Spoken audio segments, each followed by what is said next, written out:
All right, Okuma MX-45VA. Wrapping an X.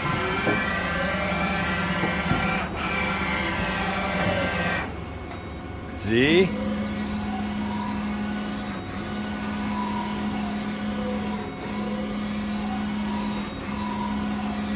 Alright, I'll be back then. Now Y. And Y-axis. Now we'll do tool change.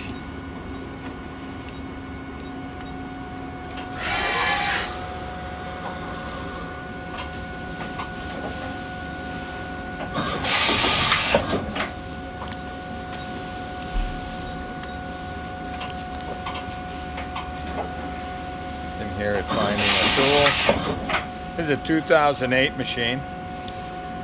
A little over 8,000 cutting hours. Very low. We don't think it's been reset.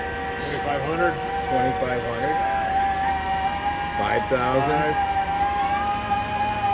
65. 10,000 RPM.